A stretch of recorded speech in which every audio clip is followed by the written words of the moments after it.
Padre, te damos gracias, Señor, porque tú eres bueno, Señor, tú eres fiel y verdadero. Tú prometiste, Señor, que iniciarías en nosotros una obra y que la perfeccionarías, Señor, hasta el día de Jesucristo. Nosotros somos testigos de esa obra, Señor. Hemos visto tu amor para con tus hijos. Tú nos has llamado, Señor, de las tinieblas a la luz. Y has hecho, Señor, de vasos frágiles, Señor, grandes cosas, Señor, por medio de tus hijos. Tu obra tú la sigues llevando a cabo y hoy somos partícipe de ella, Señor. Quiero en esta mañana acudir a ti una vez más, Señor, para que seas tú quien hable, Señor, a través de tu palabra.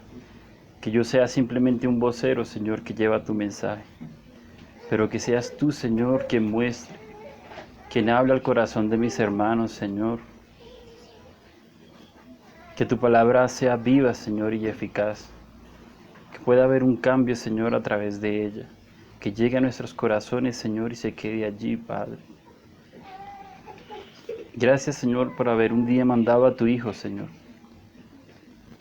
Gracias, Señor, por su sangre preciosa que nos ha redimido. Aún antes, Señor, de la fundación del mundo, tú tenías planeado esto, Señor. Qué increíble.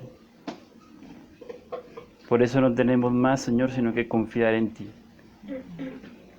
Porque sabemos que tú ya tienes trazado, Señor, el fin para cada uno de nosotros, el fin de esa obra preciosa que tú has iniciado. Señor, guárdame de mí mismo, guárdame de decir algo, Señor, que no sea conforme a tu corazón. Dame de tu sabiduría, Señor, y a mis hermanos que escuchan, Señor. Te lo ruego en el nombre de Jesús. Amén. Hermanos, si me acompañan a Proverbios, el libro de Proverbios, se leer en el capítulo 10, versículo 1 del libro de los Proverbios. El año pasado el hermano Alejito en varias ocasiones como que me comentó de compartir la palabra del Señor, pero bueno, el tiempo del Señor es perfecto, por alguna u otra razón no sucedió, pero este año veo que el Señor no me hizo esperar. Hoy la primera reunión, agradezco que el Señor pues, me haya dado esta grandiosa oportunidad. Una vez el hermano Alejo me comentó que pues compartiera la palabra, empecé a orar al Señor. ¿Qué quería Él que yo compartiera aquí en la iglesia? ¿Cuál era el mensaje que Él quería que yo transmitiera a los hermanos? Y orando y leyendo en la palabra del Señor, el Señor me mostraba acerca del carácter de nuestros hijos, hermano. El carácter de Cristo en nuestros hijos. Y me pareció cosa tremenda porque la edad que yo tengo hoy en día yo podría ser hasta nieto, hermano, de alguno de ustedes. y pienso que, no sé, yo, ¿cómo decirlo? ¿Cómo podría yo enseñarle a uno de ustedes a criar a sus hijos cuando ustedes pueden ser, como les digo, mi papá o incluso mi abuelo, alguno de ustedes? Pero bueno, el Señor, el Señor habla y cuando el Señor habla, nosotros, como dijo Isaías, heme aquí, Señor. Obedecemos lo que el Señor nos manda. Y el Señor me mostró que era por ahí que el compartir de esta reunión, era por ahí que yo tenía que hablar en esta reunión. Entonces en el capítulo 10, en el versículo número 1 del libro de Proverbios dice: los proverbios de Salomón, el hijo sabio alegra al padre, pero el hijo necio es tristeza de su madre. Yo siempre estuve en la concepción de que el hijo necio era el que tumbaba muchas cosas, o lo que hoy en día llaman como niños hiperactivos. Y yo era uno de esos niños cuando pequeño, de por sí siempre lo que me daba tendía como a dañarlo. Mis tíos me decían, usted sí es necio, quédese quieto, que no sé qué. Pero viéndolo a la vista del Señor, es más allá que eso. El necio es aquel, en un modernismo lo llaman Belial, que es como hijo del diablo. O sea, no es ni un payaso ni un bufón, sino el necio es aquel que se quiere poner incluso por encima de las cosas del Señor. El necio es aquel que no tiene en cuenta lo que es del Señor. Y aquí dicen Proverbios que el hijo necio es tristeza para su madre. Y tiene mucha razón, por eso el Señor lo pondría en su palabra, hermano. Porque es que cuando nosotros somos necios, muchas veces nos idolatramos a nosotros mismos y queremos buscar es lo de nuestro propio beneficio. No pensamos en las cosas del Señor. Entonces quería hacer como esa introducción para ahora sí ir al pasaje que quiero que empecemos a considerar. Está en Primera de Samuel, del capítulo 2, del versículo 12 en adelante.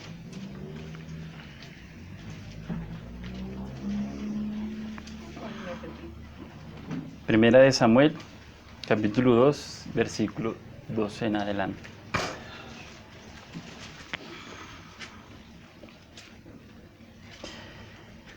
Dice: los hijos de Elí eran hombres impíos y no tenían conocimiento de Jehová. Elí fue el antepenúltimo de los jueces de Israel. El último juez, como sabemos, fue el mismo Samuel. Y ellos eran de la descendencia de Aarón. Por lo tanto, eran pues sacerdotes del Señor. En el capítulo 1, en el versículo 3, ahí se nos dice que los hijos de Elí, miremoslo ahí, en el capítulo 1, versículo 3, para mirar los nombres de ellos.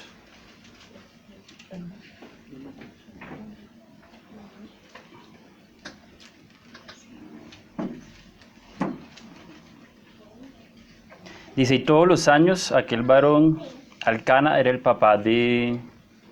era el esposo de Ana, que era la mamá de Samuel. Ya lo vamos a mirar. Y dice: todos los años subía a la ciudad... todos los años aquel varón subía de su ciudad para adorar y para ofrecer sacrificio a Jehová de los ejércitos en Silo, que era la ciudad donde se encontraba el sacerdote Elí, junto con sus hijos. Donde estaban los hijos de Elí, Ofni y Fines, sacerdotes de Jehová. Y me parece tremendo porque el Señor está diciendo que ellos eran sacerdotes, pero aún así no tenían conocimiento del Señor.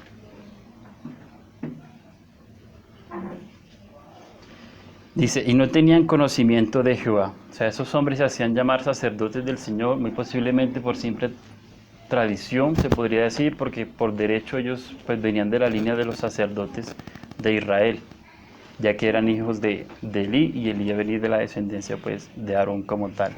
En el Antiguo Testamento no se nos menciona la descendencia de Elí como tal, pero en en Éxodo se nos dice que el Señor escogió a Aarón para ser sacerdote de Israel, igual que su descendencia, en Éxodo 4. Y dice: y era costumbre, en el 13, y era costumbre de los sacerdotes que cuando alguno ofrecía sacrificio, venía el criado del sacerdote, mientras se cocía la carne, trayendo en su mano un garfio de 3 dientes, y lo metía en el perol, en la olla, en el caldero o en la marmita, y todo lo que sacaba el garfio, el sacerdote lo tomaba para sí. De esta manera hacían con todo israelita que venía a Silo. Qué triste esto, hermano, porque esos hombres aprovechaban de, digamos, su posición como sacerdote para tomar de las cosas del Señor, cuando ese no era el mandato del Señor. En Deuteronomio 18:3, miremoslo ahí, el Señor había dado el mandato, lo que le correspondía a cada sacerdote. ¿Quieren? Miremoslo ahí, Deuteronomio.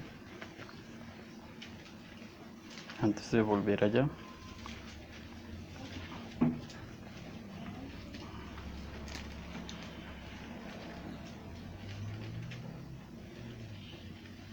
Dice: y este será el derecho de los sacerdotes de parte del pueblo, de los que ofrecieren el sacrificio, buey o cordero, darán al sacerdote la espaldilla, las quejadas y el cuajar.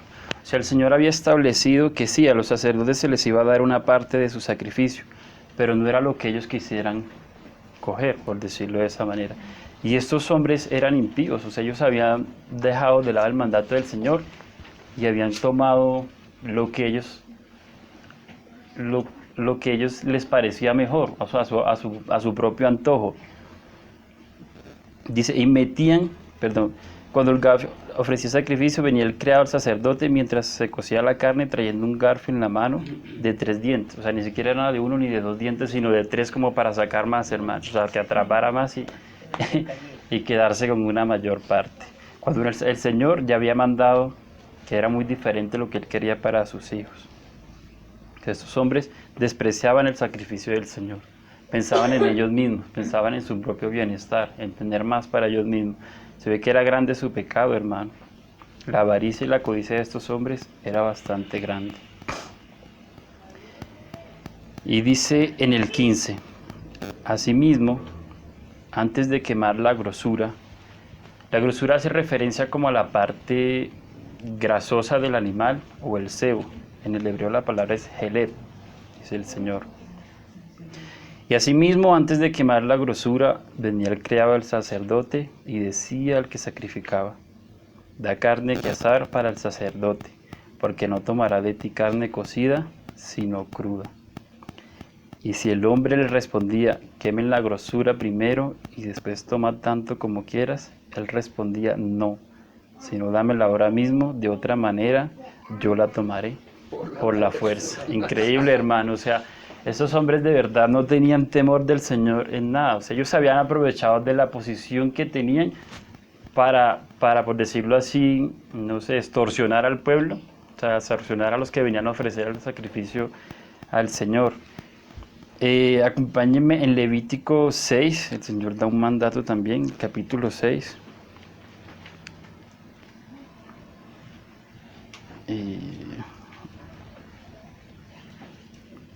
Levítico.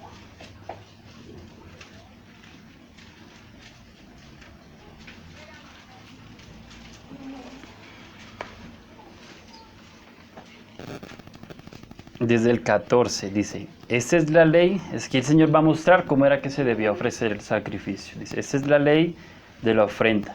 La ofrecerán los hijos de Aarón delante de Jehová ante el altar. Y tomará de ella un puñado de flor de harina de la ofrenda y de su aceite y todo el incienso que está sobre la ofrenda. Que está sobre la ofrenda. Y lo hará arder sobre el altar por memorial en olor grato a Jehová. Y el sobrante de ella lo comerán Aarón y sus hijos. Sin levadura se comerá en lugar santo. En el atrio del tabernáculo de reunión lo comerán. No se cocerá con levadura. La he dado a ellos por su porción de mis ofrendas encendidas. Es cosa santísima como el sacrificio por el pecado y como el sacrificio por la culpa. Todos los varones de los hijos de Aarón comerán de ella. Y eso es tremendo porque aquí el Señor hace una promesa. Pero más adelante, a causa del pecado de estos hombres, el Señor remueve esta promesa que le había hecho acá a Aarón en el libro de Levítico. Dice, y la comerán de ella. Estatuto perpetuo será para vuestras generaciones, tocante a las ofrendas encendidas para Jehová. Toda cosa que tocare ellas será santificada. Entonces vemos que estos hombres efectivamente no tenían temor del Señor. Ellos pensaban únicamente en sí mismos y no se habían querido arrepentir. Y lo triste de esto, hermano, es que el papá de ellos, que era Elí, el sacerdote, no se atrevía tampoco pues, a juzgar, porque en su momento él era el juez y él era quien debía juzgar lo que estaban haciendo sus hijos. Y lo hace mucho más adelante, pero ya vemos que sus hijos no se arrepintieron de lo que estaban haciendo, sino que siguieron desviados del camino del Señor. En el 17 dice entonces, era pues muy grande delante de Jehová el pecado de los jóvenes. Como leer, hermano, ahorita en Ezequiel nosotros vemos que el Señor es santo, hermano. Y hoy en día hay muchos que se burlan del Señor y hay muchos que, así como estos hombres aquí cogían del sacrificio de los animales, hoy en día buscan es llenar sus bolsillos. Un hermano decía, su Dios es su estómago. O sea, buscan es su propio beneficio, buscan es riquezas.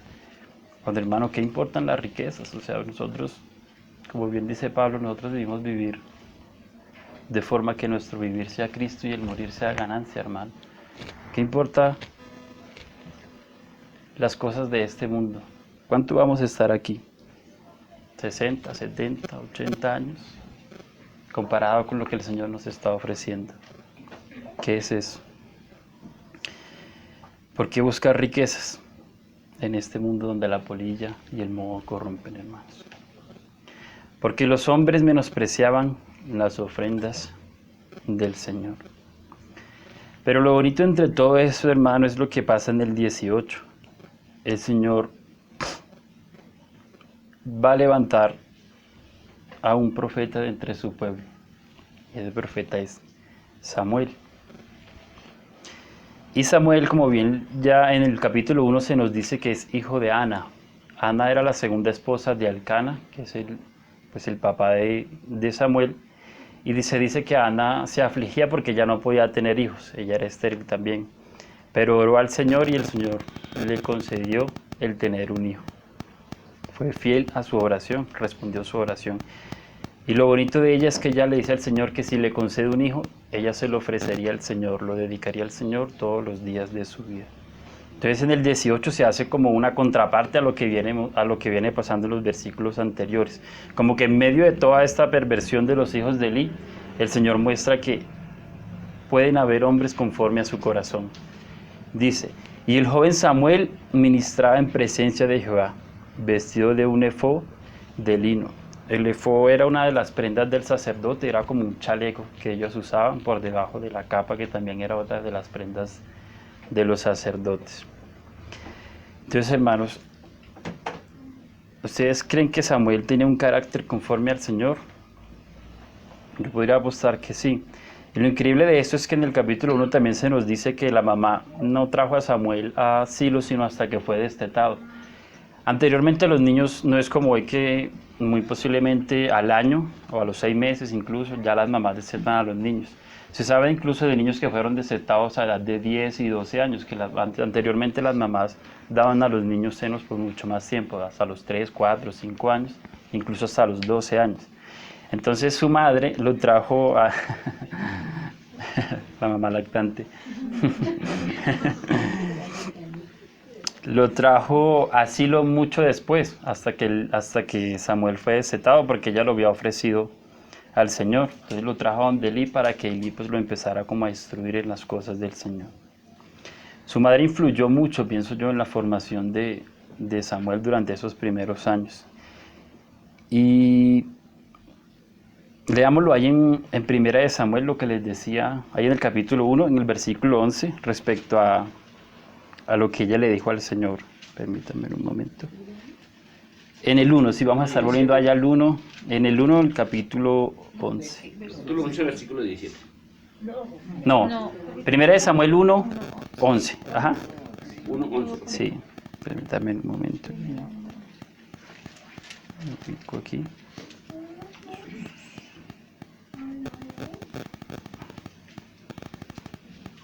Samuel. Dice, e hizo voto diciendo, Jehová de los ejércitos, si te dignares mirar la aflicción de tu sierva, y te acordares de mí, y no te olvidares de tu sierva, sino que dieres a tu sierva un hijo varón, yo lo dedicaré a Jehová todos los días de su vida, y no pasará navaja sobre su cabeza. Increíble, o sea, ella a pesar de su aflicción, a pesar de que su esposo tenía pues, otra esposa que sí le había concedido el tener hijos, esta mujer no pide un hijo de pronto con razones egoístas, como diciendo, Señor, dame un hijo para yo demostrarle a esta señora que yo también le puedo dar hijos a mi esposo. La razón de esta mujer pedirle un hijo al Señor es que ella lo dedicaría al Señor el resto de su vida. Hace poco estuve leyendo, hermano, algo triste, y es acerca de las cifras del aborto a nivel mundial. Hoy en día se dice que en un periodo entre el 2010 y el 2014 anualmente se practicaron más de 56 millones de abortos, hermano. Hace poco también leí acerca de la Alemania nazi, acerca del Holocausto, y se dice que murieron más de 11 millones de personas. Y yo pienso, hermano, que el holocausto del siglo XXI está sucediendo en las clínicas. Niños están muriendo, hermano, por razones egoístas de muchas personas. Porque generalmente cuando se practican este aborto es porque no quiero que este niño interfiera con, no sé, mis estudios, mi carrera, mis viajes, mis sueños. Es la mayor razón por la que esto sucede. Y hacen la regla a la excepción, pero si viene de no sé, de una violación, ¿por qué no practicaron? No sé, eso es del 100% los niños que son por violación y practican aborto, no sé, es el 2 o el 1% cuando mucho. Y toman como eso de excusa para decir entonces que el aborto es algo legal.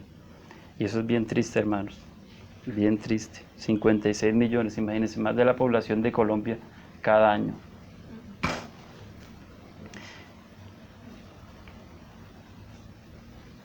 Entonces ella ofreció a su hijo al Señor. ¿Y saben qué me parece tremendo de Samuel, hermano? Que cuando Samuel se quedó con Elí, muy posiblemente lo que les digo, tendría, no sé, 10 o 11, no se dice exactamente la edad de él, pero era un niño. O sea, que se quiere jugar, pero Samuel en realidad era un niño muy pequeño. Estaba junto con los hijos de Elí, pero no se corrompió. Sabemos que Samuel ya él tenía un carácter infundado por su madre y de pronto algo de su padre también, ¿por qué no decirlo? Sabemos que este joven, a pesar de lo chiquito que él era, no se dejó corromper de ese mundo en el que él llegó, porque estos hombres estaban a la puerta del tabernáculo de reunión y se dice que se acostaban allí con mujeres. Pero este niño vino conforme al corazón del Señor y no se dejó desviar por ellos. Eso me parece bien bonito, a pesar de lo joven que él era. Porque él aún no había conocido al Señor, sino hasta ahí en el capítulo 3, en el versículo 7, ahí se nos dice.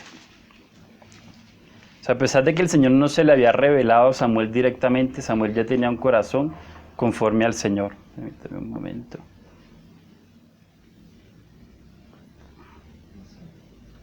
Dice así en el 3:7, dice, y Samuel no había conocido aún a Jehová, ni la palabra de Jehová le había sido revelada. Jehová pues llamó, dejémoslo hasta ahí, la palabra de Jehová no había sido revelada. Y ahí pues el Señor llama a Samuel, él va donde Elí, Señor, heme aquí. Y Elí comprende después del tercer llamado que era que el Señor quería comunicarse con Samuel. Entonces, qué bonito eso que Samuel, a pesar de aún no haber escuchado al Señor directamente y a pesar de estar en ese caos de los hijos de Elí, a pesar de estar influenciado por los hijos de Elí, no se dejó corromper, su corazón era conforme al Señor.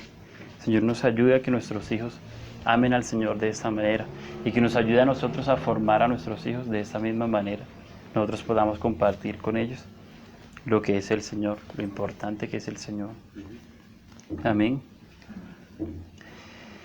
El 19 dice, y le hacía a su madre una túnica pequeña y se la traía cada año cuando subía con su marido para ofrecer el sacrificio acostumbrado. Efectivamente ya ella lo dejó del todo pues con Elí dentro del templo y ella siguió pues ejerciendo sus labores de esposa y el Señor le concedió tener muchos más hijos a Ana. Y Elí bendijo a Elcana y a su mujer, diciendo, Jehová te dé hijos de esta mujer en lugar del que pidió a Jehová. Y se volvieron a su casa. Y visitó Jehová a Ana, y ella concibió, y dio a luz 3 hijos y 2 hijas. Y dice, y el joven Samuel crecía delante de Jehová. Ahí nuevamente el Señor muestra que Samuel seguía creciendo para él, seguía siendo formado conforme al corazón del Señor. El 22. Pero Elí era muy viejo, y oía de todo lo que sus hijos hacían con todo Israel, y cómo dormían con las mujeres que velaban a la puerta del tabernáculo. Estas mujeres prestaban servicio al Señor a la puerta del tabernáculo. De hecho, se dice que de estas mujeres, en Éxodo 38:8, si lo quieren mirar, fue de donde se tomó como que de las perlas de ellas se tomó el bronce para hacer la fuente en la que los sacerdotes lavaban sus manos y sus pies antes de ofrecer el sacrificio. O sea, esas mujeres también tenían el conocimiento del Señor, pero aún así se dejaron influenciar también por los hijos de Elí. Tanto así que practicaban fornicación dentro del lugar donde se ofrecían los sacrificios del Señor. Tremendo esto, hermano. O sea, habían profanado el lugar santísimo del Señor, el lugar santo donde se ofrecían los sacrificios del Señor. Y les dijo, ¿por qué hacéis cosas semejantes? Porque yo oigo de todo este pueblo vuestros malos procederes. No, hijos míos, porque no es buena fama lo que yo oigo, pues hacéis pecar al pueblo del Señor.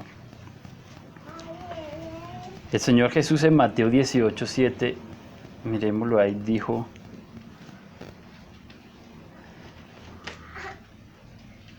que es necesario que venga el tropiezo, pero hay de aquel hombre por quien viene el tropiezo. Mateo 18, leámoslo ahí, Mateo 18:7, si no estoy mal.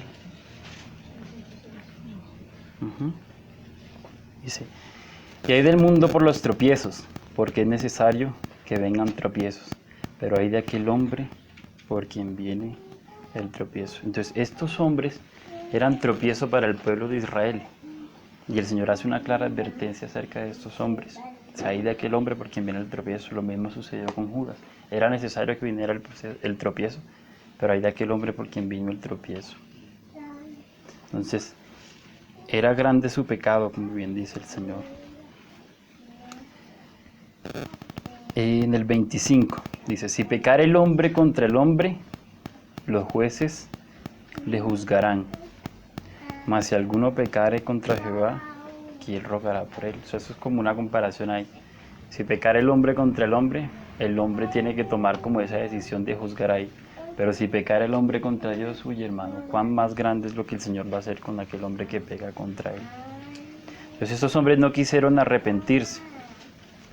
Dice: pero ellos no oyeron la voz de su padre, porque Jehová había resuelto hacerlos morir. Esto es bien serio, hermano, bien serio. O sea, esto es algo de mucho cuidado. O sea, si el Señor hoy en día hiciera lo mismo de esta época con aquellos hombres, que al igual que los hijos de Eli, profanan su púlpito, se ponen en el lugar del Señor, uno vería caer hombres muertos a cada rato dentro de los púlpitos.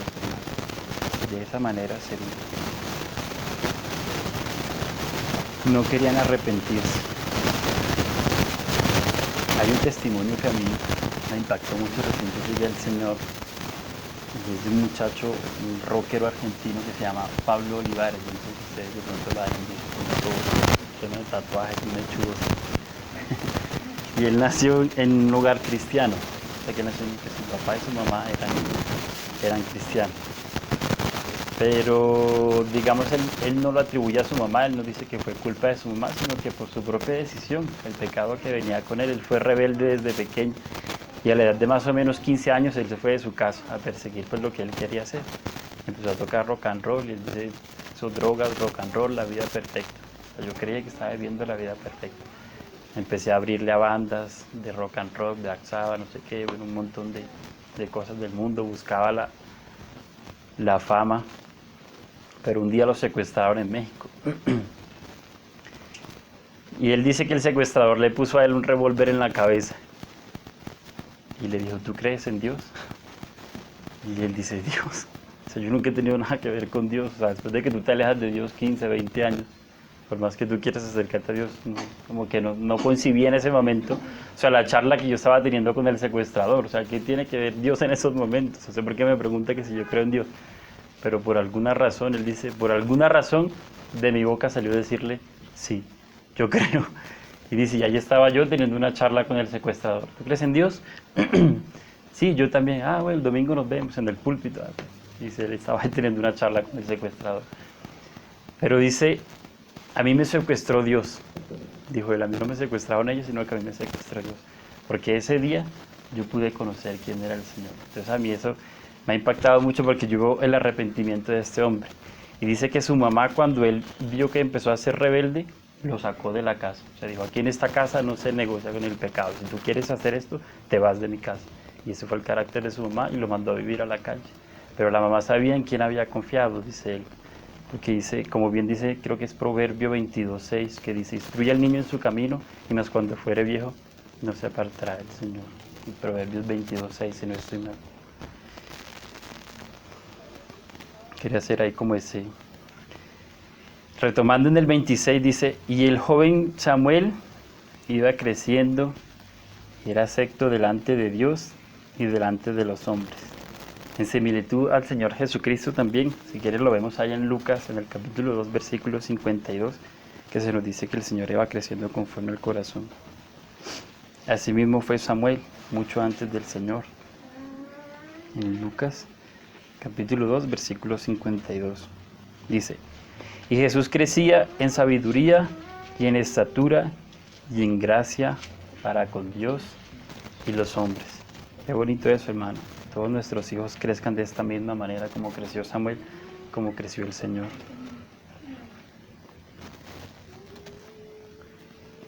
En el 27 dice, aquí el Señor ya empieza, digamos, a tomar cartas dentro del asunto de lo que venían haciendo los hijos de Eli, porque muchas veces nosotros cometemos las cosas y creemos que el Señor no las tiene en cuenta, que el Señor echa eso allá en el olvido y que nosotros podemos vivir a nuestra manera, como sucedió con David también, ¿no? David que pecó con Betsabé, mandó a matar a su esposo Urías, lo manda al frente de la batalla.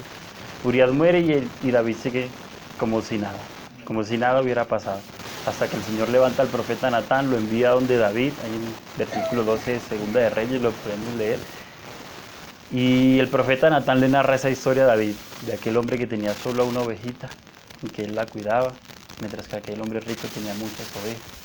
Cuando vino aquel hombre de visita, el hombre rico lo que hizo fue tomar la ovejita, la única ovejita que tenía aquel hombre pobre, y la sacrificó para darle a su visitante. Y David inmediatamente se ofende, dice, aquel hombre merece la muerte. Y Natán le dice, ese hombre eres tú, David. Y David entonces comprende su pecado, comprende lo que había hecho. Entonces nosotros muchas veces creemos eso, que nosotros podemos hacer las cosas, que el Señor nunca va a tomar cartas en el asunto. Pero el Señor siempre está atento a todas las cosas que nosotros hacemos. Amén. Y vino un varón de Dios a Elí y le dijo, así ha dicho Jehová. Generalmente cuando se dice en el Antiguo Testamento un varón, hace referencia a un profeta del Señor, es lo que dice acá. Quiere decir que es un profeta del Señor.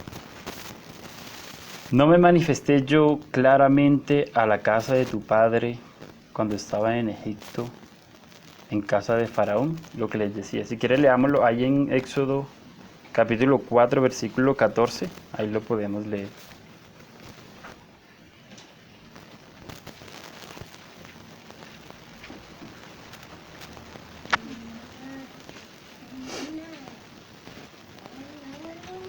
El Señor viene teniendo una charla con Moisés, ahí más arriba. Y Moisés empieza a sacar excusas. Señor, es que yo soy tardo para el habla, torpe de lenguas. Y el Señor le empieza a decir, yo voy a estar contigo, yo voy a estar con Aarón, no fui yo el que le dio la boca al hombre. Entonces el Señor en el 14 le dijo, entonces Jehová se enojó contra Moisés y dijo, ¿no conozco yo a tu hermano Aarón, levita, y que él habla bien? Y aquí que él saldrá a recibirte, y al verte se alegrará su corazón. Tú orarás a él y pondrás en su boca las palabras, y yo estaré con tu boca y con la suya, y os enseñaré lo que hayáis de hacer. Entonces el Señor, por medio de Aarón, es que levanta el sacerdocio. El Señor ofrece el sacerdocio a los hijos de Aarón y a toda su descendencia. Amén.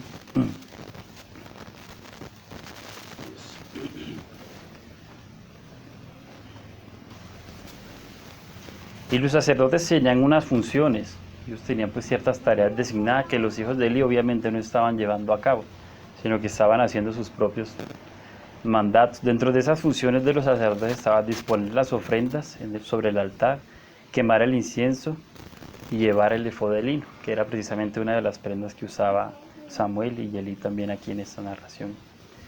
Entonces en el 29 dice, ¿por qué habéis hollado mi sacrificio y mis ofrendas, que yo mandé ofrecer en el tabernáculo, y has honrado a tus hijos más que a mí? Engordaos de lo principal de todas las ofrendas de mi pueblo Israel. Hermano, el Señor nos ayude a honrarlo a Él primeramente, por más que sean nuestros hijos, por más que sean nuestros padres. El Señor dijo, aquel que no deja padre y madre no es digno de mí.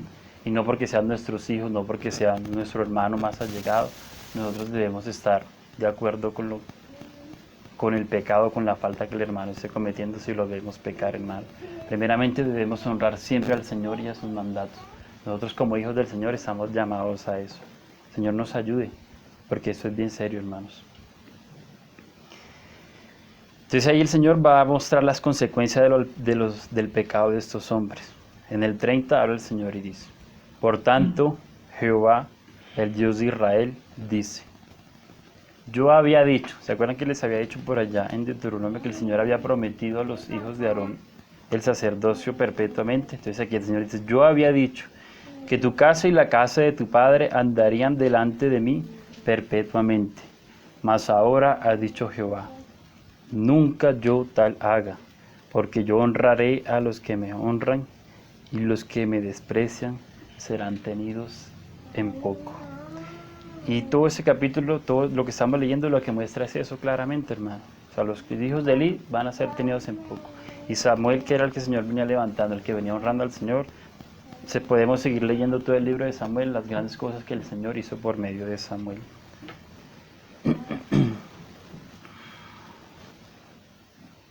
Como les decía, el Señor ahí prometió que eso sería estatuto perpetuo, pero a causa del pecado de ellos, el Señor quitó el sacerdocio de la casa de Eli.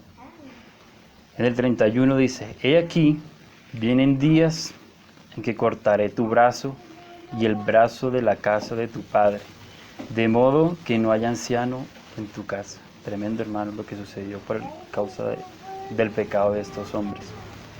Verás tu casa, en el 32, verás tu casa humillada, mientras Dios colma de bienes a Israel, y en ningún tiempo habrá anciano en tu casa. En 1 Samuel también, ahí en el capítulo 4, versículo 11, vemos que el Señor cumple ese mandato que había mandado aquí. Vemos el cumplimiento de esta profecía, porque ahí en el capítulo 4, versículo 11, se dice que los hijos de Eli fueron muertos en batalla, los dos el mismo día. Fueron muertos en la batalla, en una de las batallas que el pueblo de Israel estaba luchando contra los filisteos.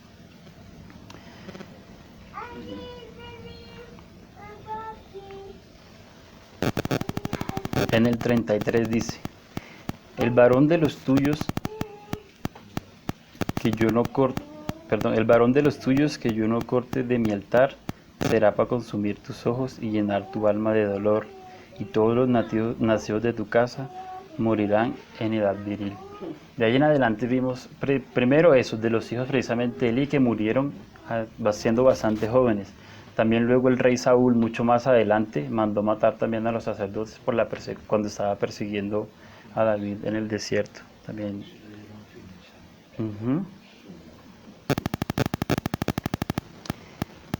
Y te será por señal esto: que acontecerá a tus hijos, Ofni y Fines, ambos morirán en un día.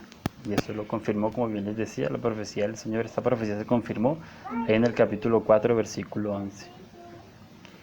Y yo me suscitaré un sacerdote fiel, que haga conforme a mi corazón y a mi alma. Y yo le edificaré casa firme, y andaré delante de mi ungido todos los días. Algunos dicen que este ungido era Samuel, otros dicen que es el mismo Señor Jesucristo. El Señor está hablando aquí, pero pues yo no voy a entrar como todavía en esa controversia aún. En el 36 dice: y el que hubiese quedado en tu casa vendrá a postrarse delante de él por una moneda de plata y un bocado de pan, diciendo: te ruego que me agregues a alguno de los ministerios para que pueda comer un bocado de pan. El juicio de estos hombres fue conforme a su pecado. En 1 Samuel 12, 17 podemos ver esto, ahí mismo también, en capítulo 12, si quieren la confirmación de esto que dice el Señor aquí. En capítulo 12.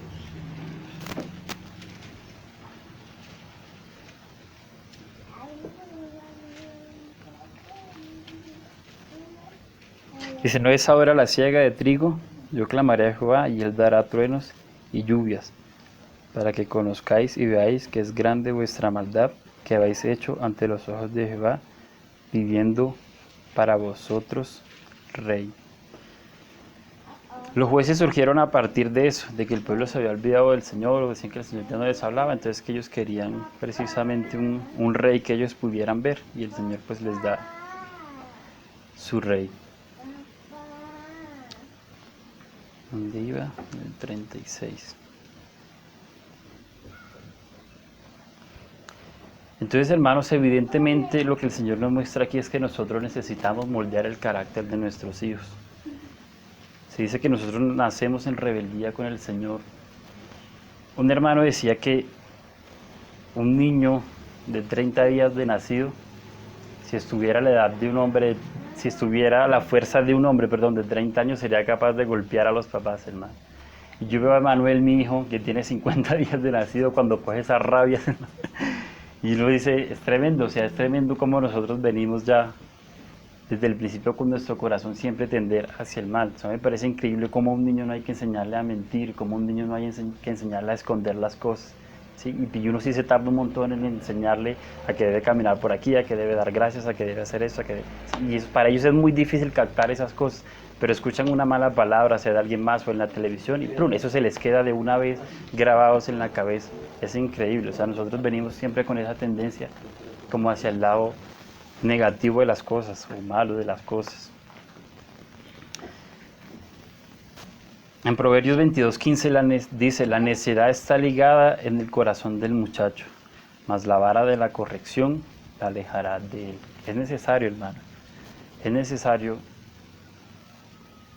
usar la vara de vez en cuando con nuestros hijos.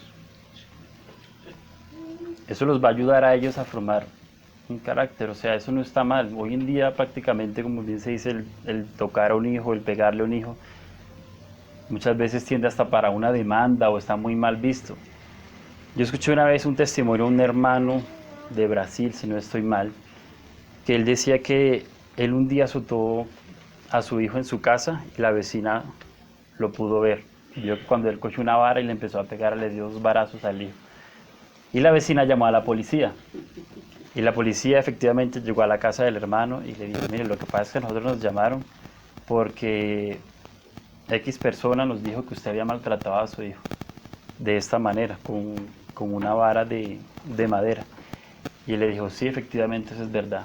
Pero dígame usted, señor agente, si yo hoy no corrijo a mi hijo, mañana usted no va a venir aquí a decirme a mí que le pegué con una vara, sino que va a venir usted a decirme a mí que mi hijo muy posiblemente esté en una cárcel. Y es así, hermano, o sea, de vez en cuando es necesario usar la vara. Y eso no tiene ninguna, o sea, yo no le veo algo de malo si es para el bien de nuestros hijos. Amén.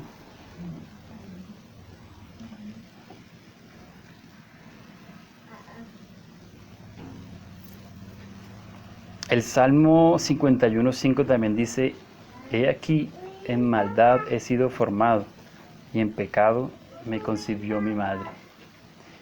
Yo pienso que ese versículo no hace referencia a que el papá y la mamá de David lo estuvieron en fornicación o algo así, sino que más bien en pecado me concibió mi madre. Creo que hace referencia más bien a que en pecado yo he nacido, o sea, yo vengo ya con eso desde mi nacimiento. Creo que es lo que dice David por medio de ese versículo. Entonces, hermanos, yo pienso que debemos educar a nuestros hijos para la gloria de Dios, no para nuestra gloria, y mucho peor, no aún para su propia gloria, hermano. Debemos buscar que nuestros hijos sean conformes al carácter de nuestro Señor. Hijos que puedan decir lo que dijo Josué en el capítulo 24, versículo 15 dice, y si mal os parece servir a Jehová, escogeos hoy a quién sirváis. Si a los dioses a quienes sirvieron vuestros padres cuando estuvieron al otro lado del río, o a los dioses de los amorreos en cuya tierra habitáis. Pero yo y mi casa serviremos a Jehová. Amén. Tremendo, hermano, que así sean nuestros hijos, que así seamos nosotros, que el Señor levante hombres con temor de Él, que el Señor levante hijos para su gloria, que el Señor levante niños que no deseen seguidores en Instagram, sino que deseen seguir al Señor, hermanos. Amén. Asimismo también el Señor en Génesis 18, versículo 19, dice algo acerca de Abraham bien bonito, dice, porque yo sé que, el Señor iba a destruir Sodoma, y dice que no iba a encubrir estas cosas de Abraham, sino que Él se las iba a contar. Dice, porque yo sé que mandará a Abraham, yo sé que mandará a sus hijos y a su casa después de sí, que guarden el camino de Jehová, haciendo justicia y juicio, para que haga venir Jehová sobre Abraham lo que ha hablado acerca de él. Qué bonito que vemos la fidelidad del Señor cuando nosotros tomamos esa responsabilidad como padres delante del Señor de ofrecer nuestros hijos para el Señor. Vemos esa fidelidad del Señor con nosotros como padres también, y el Señor nos ayuda en esa formación. El Señor no nos ayuda, no nos deja solo en todo ese procedimiento. Amén, hermanos. Entonces, formar hijos conforme al carácter de Cristo, que nuestros hijos no sean duros, hermanos, que no anhelen otras cosas, como el joven rico. Vino delante del Señor y se dice que es el único hombre que vino delante del Señor y volvió tal cual como vino. Todas las otras personas que vinieron al Señor caían tendidas a sus pies, glorificando a Dios. Y el joven rico amó aún más su riqueza que al mismo Señor Jesucristo. De poder dejar de lado todas estas cosas, todos estos anhelos que nosotros y que nuestros hijos tenemos, y que amemos al Señor por encima de todas las cosas. En Colosenses, me gustaría que me acompañaran en el capítulo 1, del 7 al 10. Pablo exalta, por decirlo de alguna manera, a Epafras, que era un ministro fiel del Señor. Es otro ejemplo para nuestros hijos, para nosotros mismos también. Dice, como lo habéis aprendido de Epafras, nuestro consiervo. Colosenses 1, del 7 al 10, hermano. Como lo habéis aprendido de Epafras, nuestro consiervo amado, que es un fiel ministro de Cristo para vosotros, quien también nos ha declarado vuestro amor en el Espíritu, por lo cual también nosotros, desde el día que lo oímos, no cesamos de orar por vosotros y de pedir que seáis, eso es tremendo, lleno del conocimiento de su voluntad, en toda sabiduría e inteligencia espiritual, para que andéis como es digno del Señor, agradándole en todo, llevando fruto en toda buena obra y creciendo en el conocimiento de Dios. Amén, hermanos, qué bonito esto, ¿no? Que así sea para nuestros hijos también, que así sea para nosotros, para nuestros nietos, para las futuras generaciones que vengan en adelante. Hace poco escuché también que en los colegios van a dar nuevamente la clase de historia. La dejaron de dar para allá en el 91, a mi generación nos robaron la historia. Yo creo que debido a eso también nuestro país está como está. Lastimosamente mi generación no conoce la historia de su país. Uno le pregunta a una persona de 60 años qué es Frente Nacional y ellos, pum, de una te dicen, y es más, saben todos los presidentes del Frente Nacional. Nosotros no tenemos ni idea de eso. Y yo rogaría aún más al Señor que impartieran nuevamente, no sé si aquí en Colombia, no estoy seguro, la dieron alguna vez, pero sí, sé que en otros países anteriormente daban una clase que se llamaba Biblia. Cuánto más rogaría yo al Señor porque en nuestras escuelas volvieran a dar esta clase maravillosa de la palabra del Señor. Y ya para concluir, hermanos, quisiera compartirles una historia también que tuve la oportunidad de leer hace poco, que sucedió en la Segunda Guerra Mundial. Un hombre escocés llamado Ernest Gordon, un dado escocés más o menos de 20 años, salió a pelear la Segunda Guerra Mundial y terminó prisionero de los japoneses, en una ciudad japonesa llamada Chungkei, si no estoy mal. Y se dice que ese lugar apestaba pues a muerte, que era muy triste lo que sucedía allí. Los hombres se maltrataban los unos a los otros, que la ley como de la selva, por decirlo así, era la que moraba allí en ese lugar. Algunos le quitaban los poquitos alimentos a los otros. Y Ernest se dice que ya él no tenía esperanza de volver a su país, que estaba ya postrado sobre el suelo, con una pierna, se dice que su pierna estaba con el hueso prácticamente por fuera, y él ya no tenía fuerzas para seguir luchando, sino que simplemente esperaba el momento de partir de esta tierra para descansar de su dolor. Pero entonces el Señor en su misericordia manda a 2 hombres a este campo de prisioneros, y esos 2 hombres eran hijos del Señor, y aunque también estaban cansados, aunque también estaban maltratados, esos hombres empezaron a compartir su alimento, empezaron a limpiar las heridas de aquellos que se encontraban en mal estado. Estos hombres empezaron a predicar la palabra del Señor. Estos hombres empezaron a mostrar una bondad tremenda con todos los prisioneros. Y se dice que esto fue contagioso. Limpiaron las heridas de Ernest, que es el que narra esta historia, y él se levantó y empezó a hacer lo mismo con los demás. 20 años después, él fue capellán de la Universidad de Princeton en Estados Unidos, y él describe aquel suceso con estas palabras. Dice, la muerte estaba con nosotros, no hay duda de ello, pero estábamos lentamente pero estábamos lentamente librando su destructiva adherencia. La avaricia, el odio y el orgullo eran todo lo contrario a la vida. El amor, el sacrificio y la fe, por otro lado, eran la esencia de la vida misma, obsequios de Dios al hombre. La muerte no estuvo más la última palabra en Chunkey. Tremendo. Y qué bonito, porque estos hombres eran conforme al corazón del Señor. Señor, nos permita a nosotros crear a nuestros hijos de esta manera, que nuestros hijos sean sal en el mundo, que sean la luz del mundo, hermano, que puedan cambiar los corazones de aquellas personas que no han conocido al Señor, que puedan ser luz en sus trabajos, así mismo nosotros, que puedan ser luz en sus hogares, en los colegios. Señor, nos ayude y tenga misericordia de nosotros y nos dé sabiduría para crear a nuestros hijos en sujeción a Él. Amén. Oremos, démosle gracias al Señor.